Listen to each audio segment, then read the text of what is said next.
Welcome to the audio of the non-religious spirituality book, Happy Soul, Hungry Mind, a modern-day parable about practical spirituality. Chapter 15, Quiet Your Mind. My mind's working all the time. Huge quantity of thoughts. All the challenges, the stress. Yeah, no, I understand that. Let me share 3 exercises with you that I use to quiet my mind. But before I do that, let's talk about the mind at a high level to set the context. Okay. My brother-in-law once asked me this. He said, if you hold a glass of water for 10 minutes, what will happen? I said, nothing. He said, what if you held it for a month? He noted, your arm will fall off. Got that right. Carrying even a small weight for a long time will kill us. Yet, we carry the heavy burden of stress for years. So tell me, my friend, how do we put the glass of stress down? Ever try to turn your mind off? Didn't know I should. Don't know how. Learning to do so, learning to turn off your mind can reduce stress and anxiety. If I knew how, I'd turn it off for sure. Tell me what happens when the day ends. The sun sets. No kidding. What's the end of your day? Oh, I go to sleep. When you fall asleep, this world simply dissolves. Rishi brought his hands together in slow motion. The world doesn't go anywhere. Travis shrugged. Just turning it off. Rishi looked intently. Now, that's a profound statement. Well, what statement is that? Turning the world off. The world is your projection. Whoa. My ego's not that big. I'm not the reason the world exists. It's not a question of ego.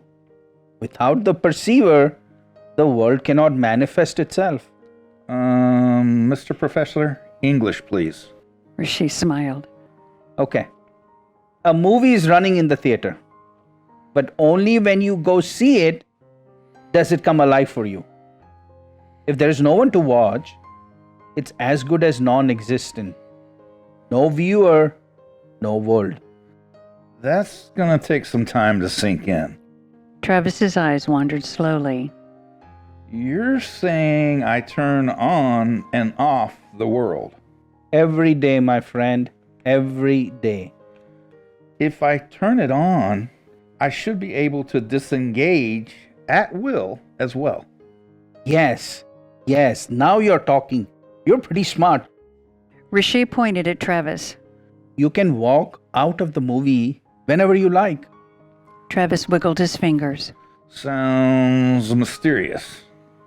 I saw an IMAX movie once about high mountains and cliff drops over 3,000 feet. It was scary. I have fear of heights. As a prelude, they warned us. This movie is very realistic. And they said, if you become afraid, just close your eyes. So, did you close your eyes? Yes. And my fear would subside. You can close your eyes. Travis squinted. Close my eyes. Closing your eyes means giving your mind a break. Disengaging it from the world.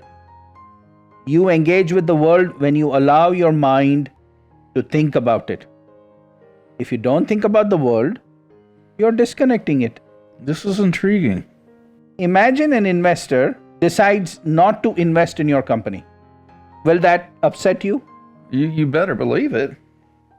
But if you don't think about it, then it won't upset you. Travis narrowed his eyes. No. Yes. Travis thought about it. Okay. If I don't think about it, then it won't bother me. But I'll keep thinking about it. And not thinking about the problem won't make it go away. True. But you're limiting the impact of the problem. We reduce the amount of sunlight reaching our eyes by wearing shades. If we don't, sunlight will overwhelm us and we won't see the landscape as well as we should. When we limit the thoughts, we can see the problem better and find solutions.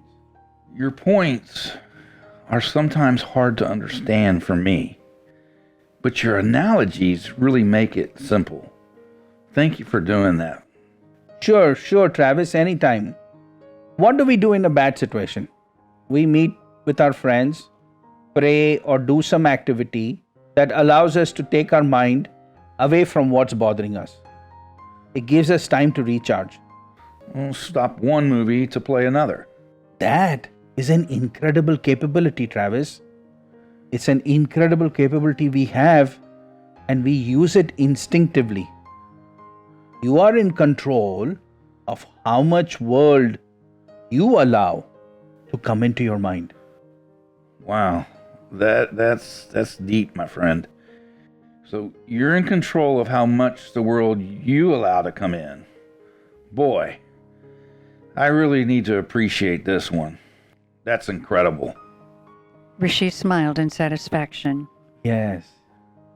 People who are sucked into the world can't tell the difference between their mind and themselves. I can't tell the difference.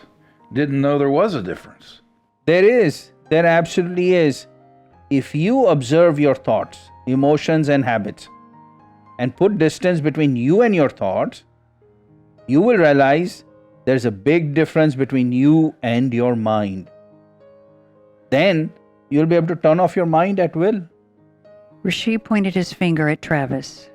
You are not the mind. Rishi looked intensely at Travis. You are not the mind. If I'm not my mind, who am I? With the flair of a wise master, Rishi said. You are the owner of your mind, the boss of your mind. You know I like being the boss. Our mind, Travis, is like a big, unruly dog. We have a leash, but we are unable to rein it in.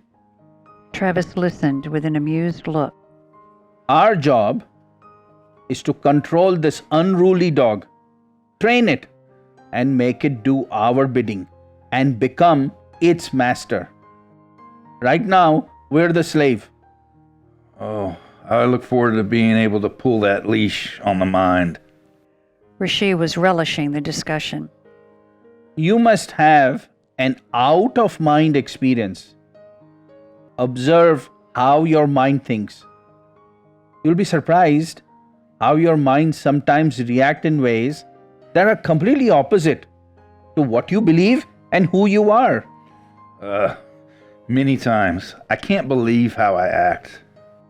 We must all learn this ability to live outside the mind and watch it. We must become mind aware. Wow. Quite a concept. I haven't heard the term mind aware before, but I see the value. It's like mindfulness. Rishi wrinkled his nose. Actually, I want to head towards mindlessness. Travis took a moment. Of course, that's a good one. Most of the time, when thoughts arise, we're fully engaged with those thoughts. But as you become mind aware, you will be able to choose whether you want to engage or let it dissolve. Interesting. Yes, very interesting. I do it all the time. Well, maybe not all the time, but often. What exactly do you do? At least when I'm in a calmer state, I will observe as thoughts arise in my mind and then check myself and not let the thought grow. Soon enough, the thought disappears. And then what happens? I experience a bit of silence before the next one surfaces. Oh, as if they're waves of the ocean? Yes, great analogy, Travis. Thoughts constantly rise and dissolve. You do this while you sit in meditation? Certainly when I sit for meditation, but even when I'm going about my daily life, I'll get a thought about someone or something. I'll recognize this is not a pleasing thought, and I'll tell myself to not feed it. Just let it go away. And it does. Wow, that's really cool. Yeah, it's cool. But it'd be really cool if I were able to do it all the time. There are times when I get stressed and caught up in the thought storm.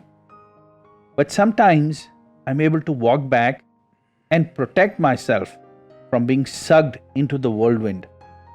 I'd like to be able to do that. You will.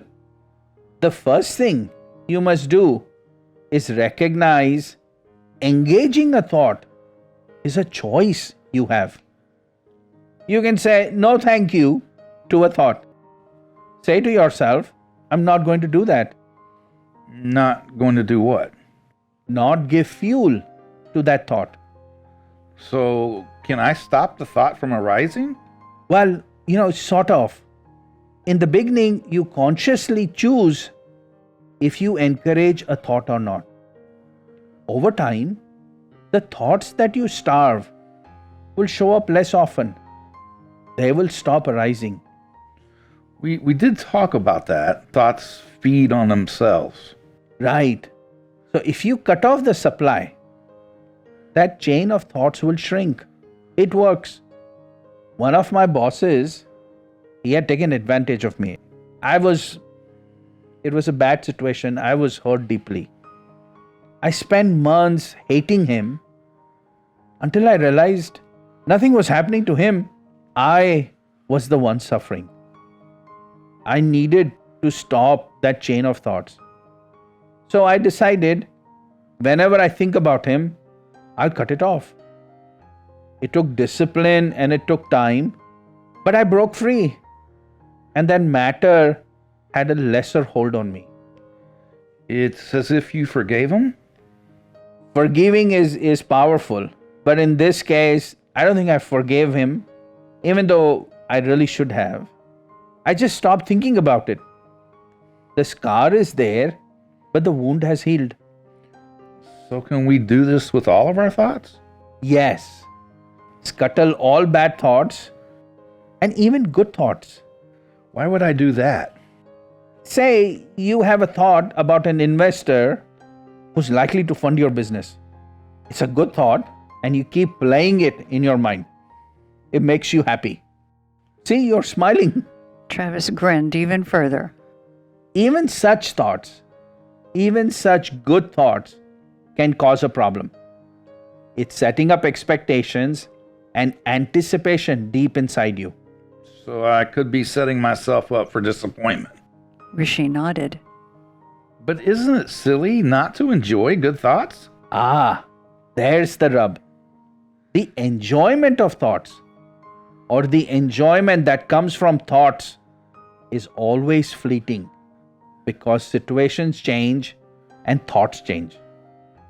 The real, true, everlasting enjoyment is in the absence of thought. Man, I'm going to have to get used to that one. Yeah, yes, I know. I know it's radical. Our modern day life is frenzied and overworked. We're all on the go all the time, constantly busy. Never ending. We're bombarded by TVs, computers, phones. The mind is overstimulated. Being on constantly robs our peace. Travis nodded. If you slow down thoughts, your quality of life will improve. You will enjoy your blessings, your family, friends, food, movies. Everything will be richer. Right now, as you frenziedly go through your days, every life experience is a big blur. You'll wake up one day and wonder where the years went by. When did I become old? When did my charming and beautiful wife stop being charming? And what did I do to cause that? When did I stop enjoying the simpler things in life? When did I become shallow and superficial? When did I stop being a friend? When did I stop loving myself? Man, you're scaring me. Sorry, I didn't mean to. Slow down the constant tsunami of thoughts. Then life will shine. You will get a glimpse of heaven. Real heaven is not out there in cosmic space. It's right here in you. Life is going by, and I'm in a funk. I know. That's why we must transform our lives. Quieting our minds is the best way to do it. Can you recite the mantra for me, please? Quiet my mind. Let my soul shine. Yes, thank you. Good job. To quiet the mind, we must learn to manage it. Not fight it or punish it, but intelligently manage it. How do I manage my mind? May I share a story? Travis smiled. Please. A king had a very difficult horse. His best trainers failed to tame it. They tried to mount the horse but get thrown off. You know how I love your stories. Yes. But ultimately, the king, frustrated, decided to announce a reward. But no one came forward. No one wanted their bones broken. Yeah. So the king gave up. But then a young boy came forward and said he will train the horse. His only condition, he needed a lot of time. People laughed at the boy. Well, then what happened? But, having no other option, the king decided to take a chance. Months went by and the king didn't hear back. He wondered if the horse had died and the lad had run away. Then one day, the boy arrived in court and requested the king to come out. But where was the horse? Outside.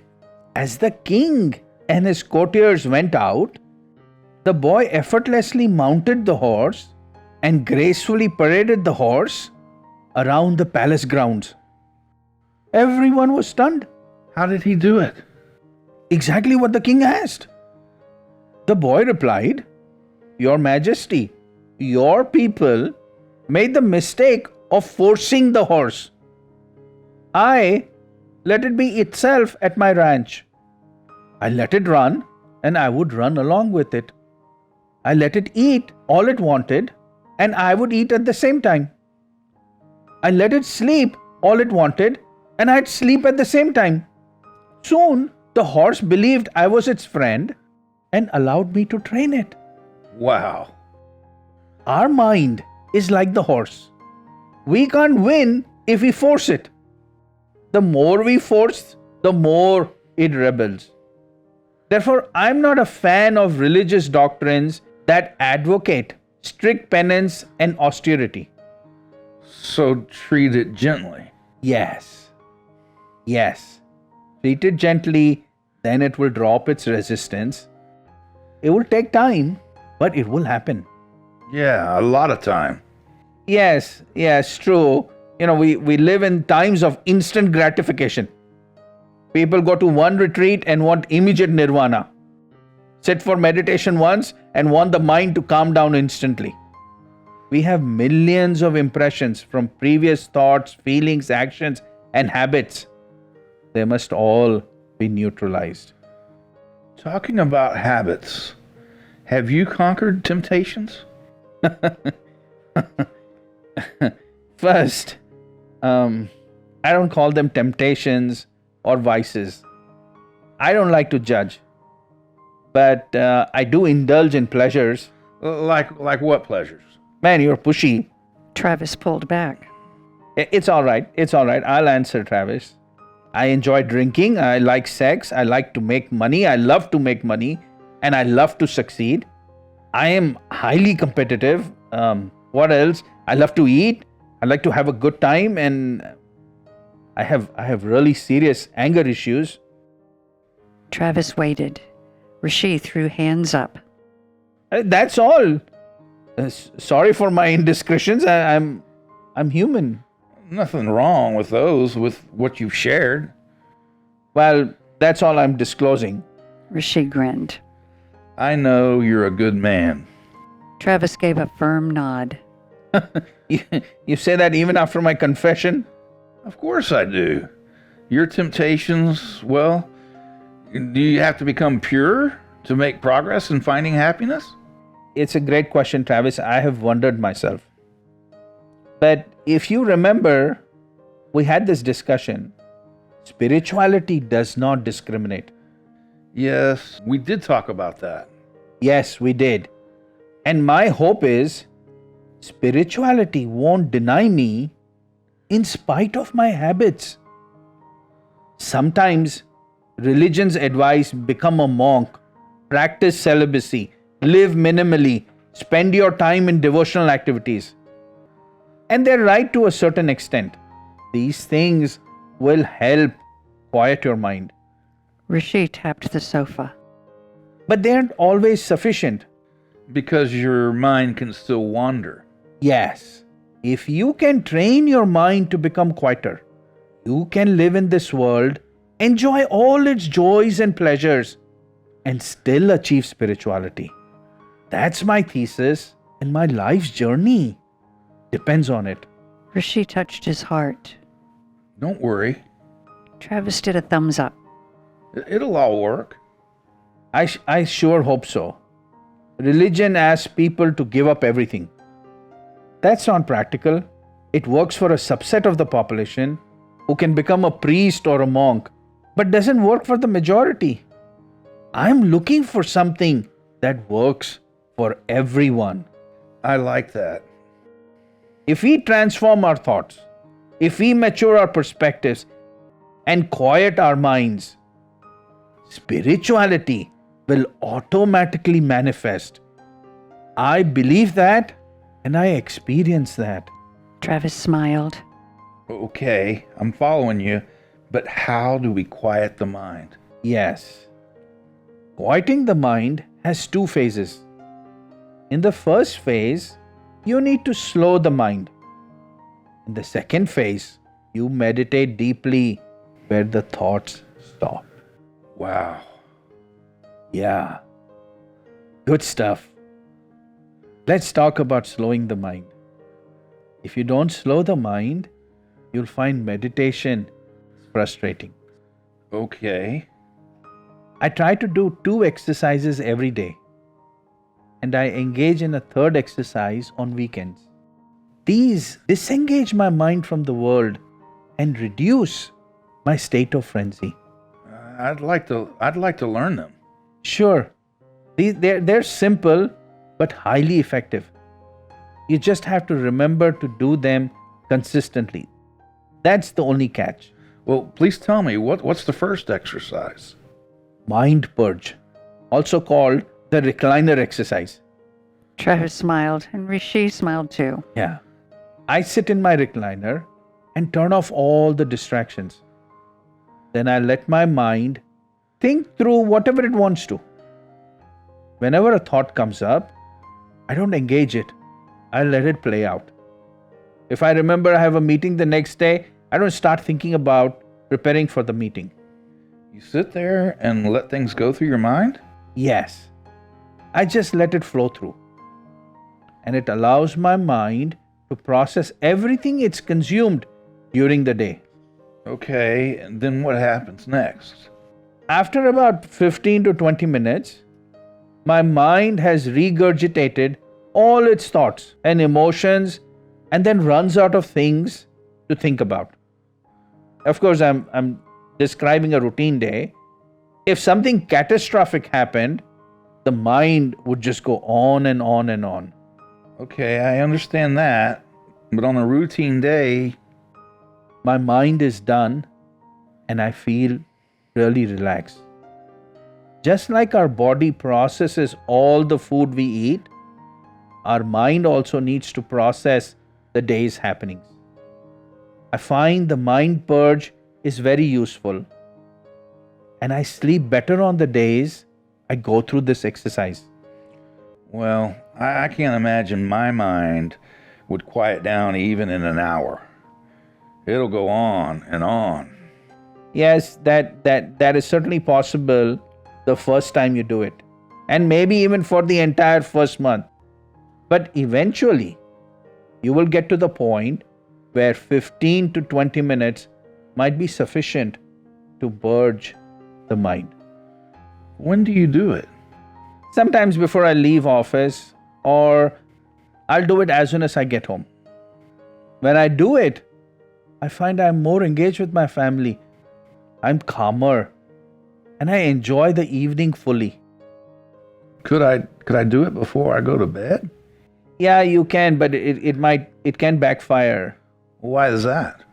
Well, sometimes your mind is able to exhaust its thoughts and you'll feel sleepy. Occasionally, though, the thoughts can be so virulent, they agitate you more and can spoil your sleep. So I like to purge my mind at least a couple of hours before I sleep. I'll take that into consideration. And let me share an exercise that helps me sleep soundly. Okay, good. Travis leaned forward. I call it the thought massage. The what? Massaging your body with thought. How quaint. Yeah. This really works when I have done the mind purge previously. I lie down on my back and stretch my hands out slightly with my palms facing upward. I close my eyes and slowly focus on every part of my body, starting from my head to my feet. I pay attention for a few seconds to all parts, including my eyes, ears, throat, chest, stomach, arms, fingers, palms, basically every inch of my body. Okay, and then what? As I do this, in a few minutes, I feel my entire body relax. Feel my nerves and muscles relax. Then before I even know it, I have fallen asleep. It works wonderfully for me. You should try it. I definitely will. The simple combination of a mind purge and a thought massage is a wonderful antidote for me to do every day. Then on the weekends, I engage in some nothing time. Travis smiled. What in the world is nothing time? I spend time doing nothing. I just sit for an hour in my backyard, casually observing the birds and the clouds, the small waves in the lake. I always come away refreshed. Well, I'm a doer. You know that. I have to be doing something. I just can't sit down doing nothing. Try it. The ability to do nothing is an incredible gift. Our minds want constant stimulation. Being able to take it down a notch and let it drift is amazing. Of course, you can do it in a park, on the beach, at home, wherever you feel peaceful. What about exercising? Exercising really calms me down. Exercising still involves interaction with machines or your own thoughts about how the exercise session is progressing. I like to go for walks. Walking is calming, but I still find my mind's racing as I walk. Being stationary works best for me. Exercising, sports help, but I find I need a stronger and deeper dose of disengagement. So I guess reading a book is not nothing time. Not really. Reading engages you in a different direction. Be in nature by yourself without distractions. Be in a place of worship with no distractions. For many people, faith and devotion can be very powerful in calming their mind. People feel closer to God in a place of worship because their minds calm down and they experience a glimmer of their soul. In Sanskrit, a temple is called mandir. It means where the mind is still. Other ways to calm down? Take a bath in a hot tub or water plants with a hose. Those things can get really boring. Sure. Sitting still can be boring if you have an overactive mind, but you will come to enjoy it with time. Persist and you will relish it. Whenever I do the mind purge, the thought massage, and the nothing time activities regularly, it puts me in a peaceful mind, making it ripe for my meditation session. All right. When do you do your meditation? In the mornings, and on the weekends, I'll do it a second time during the afternoon or evening. So how do you do meditation? Let's discuss meditation in a few minutes. I want to share more aspects about quieting the mind first. Sure. Quieting the mind is not a one-day project. Do it every day. Then you'll become peaceful and you will notice anxiety will slowly but surely dissolve. But what if you try for years and still don't become peaceful? Well, it's possible you're so deeply consumed with the world, any progress seems minimal. It can be discouraging, but remember this, don't keep expectations. Do it because it's the main purpose of your life, not because you can't wait to see the results. Travis listened. Rishi pressed on. As you do more spiritual practice, it will push back the other distractions of life. It'll make room for itself. Yes, indeed. The other aspects of life, fame, fortune, relationships, may still matter, but with lesser and lesser intensity. In fact, you'll be able to develop a discerning capability. You'll engage with them, but they won't have a stronghold on you. Spirituality will fill my life, diminishing the other aspects of... Yes, you have it. I'll try the exercises, but often I don't make it home till late. I don't think I have the time to do all of this. Rishi bristled. You know, we take the time to go to the gym because we understand the value of strengthening our body, but we don't give our mind the same level of importance. Strengthening the mind may be 1,000,000 times more important than physical health. People say health is wealth. That is true, but internal peace is the most precious wealth. Fine. I'll make the time. Interrupt work in the evenings. You got this wrong, Travis. You got this wrong. What do you mean? Flip your perspective. The mind purge is not the interruption. Your work is the interruption in your spiritual quest. Spirituality should be your highest priority. Otherwise, achieving peace will only be a distant goal. Travis shook his head. Rishi, you know I have deadlines and different meetings. Yeah, I know. Rishi curled his lips. I've been there. I have given the world higher priority. And all it did was take my life to the edge of crisis. Only when I started quieting my mind was I able to walk back from the cliff. Travis struggled. Listen, I have shared with you the most profound spiritual knowledge. But that knowledge is utterly useless, a complete waste if you won't make that effort. Try to do the mind purge consistently. It will make you far more productive at work. Rishi snapped his fingers. The improvement in your productivity and decision making will outstrip the little time you have to put into these exercises. I believe that. I don't question it. I struggle if I'll stick to it.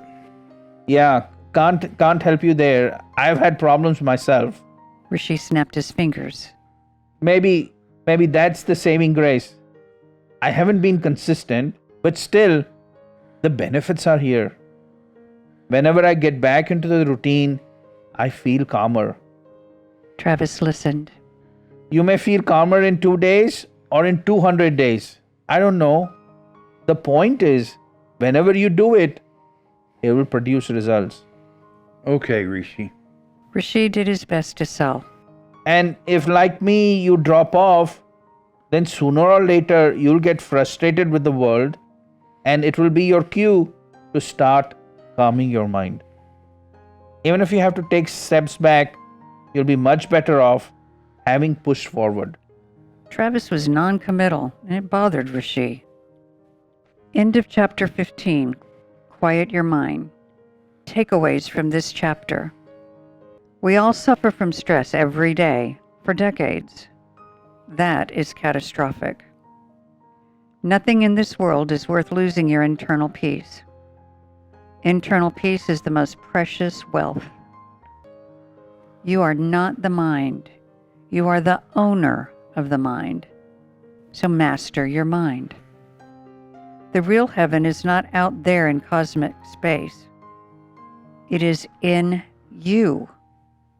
Withdraw from the mind to discover the heaven within you. Do you know who your best friend is? It is your own self. Spend time with your own self daily. It will never leave your side. To quiet your mind, control how much world you allow into your mind. Learn to turn off the world. Purge the mind daily.